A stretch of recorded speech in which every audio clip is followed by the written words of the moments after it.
We are demonstrating the snatch. The snatch is one of two type of lifts that are performed in Olympic lifting workouts. Starting for the warm-up for the snatch, you should do some shoulder dislocations, also known as PVC pipe pass-throughs, to make sure you loosen up the shoulders because you will be in an overhead position.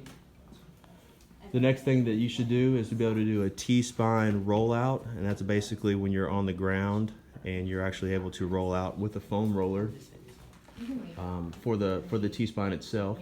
And then the sit to stand exercise with T-spine extension. That begins with grabbing the feet, going into a squatting position, and then extending the hips up, stretching the low back and the hamstrings because you will be loading them for the snatch video. Starting with the start position. So with the start position, the first thing we're going to look at is the foot placement.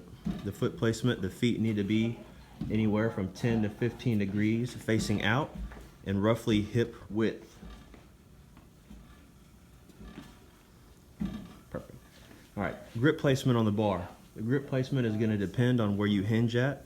The best advice to find where you actually grip the bar is to hinge at the hips and then extend the arms out to find a comfortable position and extend yourself back out to where you're still in that same blocked out position.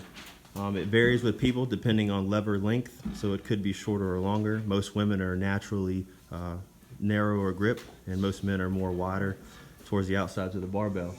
You're also going to want to ensure that you have a hook grip. A hook grip is primarily used with the thumb and the fingers being wrapped around the thumb.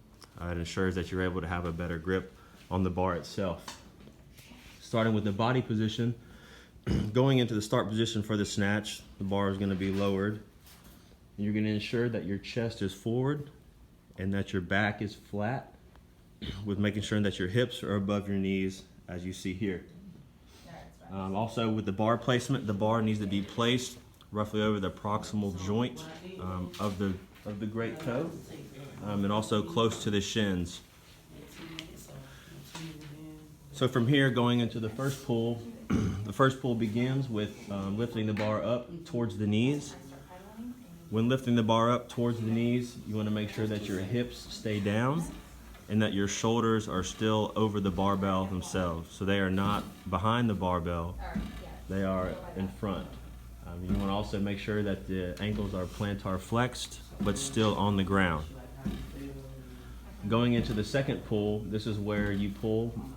It starts from the top of the knees until the bar makes contact with the hips, which was the area that we hinged at.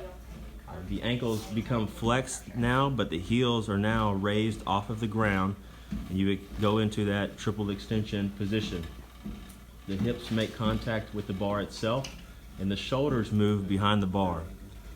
The elbows themselves also move high and to the outside.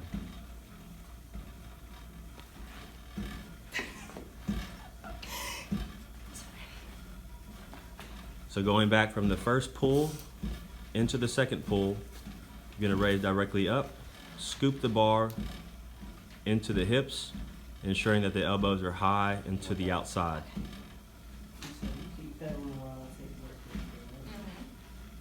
Now going into the third pull. The third pull begins once we're actually in our extended position. And from here, this is where the bar is more weightless, and you're going to be pulling yourself under the bar. At this time, the feet come back into contact with the ground, and the athlete lowers themselves into the overhead position.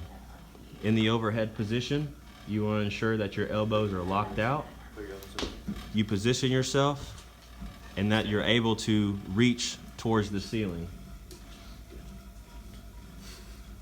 Let's go ahead and scroll back down. Here. Do it again. Yeah. Now once you're in the bottom of the overhead squat position, ensure again that your elbows are locked out and that you're reaching and that the bar is directly above you. You want to ensure that the bar is not way behind you or the bar is way out in front. You want to ensure that your heels maintain contact with the ground.